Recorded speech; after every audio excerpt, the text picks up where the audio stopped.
El objetivo de este vídeo es desarrollar tu capacidad de comunicarte de manera asertiva.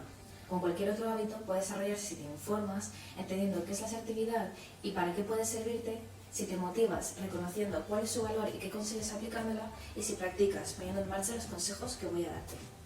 La asertividad es la habilidad de expresar nuestras opiniones, ideas, deseos o emociones de una forma adecuada, respetando a las demás personas. Es necesaria en situaciones donde debemos expresar nuestra opinión, aunque esto suponga ponerse a la de otras personas. Sirve para defender nuestros derechos con firmeza y con seguridad. Como estrategia y estilo de comunicación, la asertividad se diferencia y se sitúa en un punto intermedio entre otras dos conductas, la agresiva y la pasiva.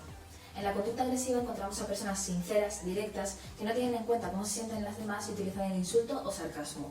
Su lenguaje no verbal es desafiante, elevando el tono de voz y manteniendo una mirada fija. En la conducta pasiva, las personas son poco sinceras, indirectas, que se conforman, aunque posiblemente después se enfadan. Utilizan un tono de voz bajo, vacilante y evitan el contacto visual. Y en la asertiva, las personas son sinceras, directas, entienden la postura de las demás y tratan de llegar a acuerdos. Utilizan un tono de voz relajado, fluido y mantienen la mirada, pero sin incomodar. La asertividad nos permite empoderarnos, mejorando nuestra comunicación ya que no busca el conflicto ni lo evita, busca soluciones. Además de saber poner límites, tener una sensación de control sobre el entorno y sobre nosotras mismas y así mejorar nuestra autoestima. En la búsqueda de empleo puede ser clave para saber defendernos en una entrevista de trabajo, contestando a preguntas difíciles y reformulando positivamente las críticas que nos hacen. La autoobservación. Dices a menudo que sí cuando te gustaría decir que no.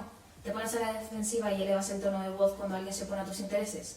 Son síntomas de que necesitas entrenar tu comunicación asertiva. Comunica con empatía, como por ejemplo, hablar en primera persona para dar tu opinión.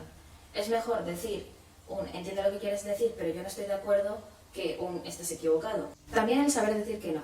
Por ejemplo, entiendo lo que me estás pidiendo, pero yo no puedo ayudarte.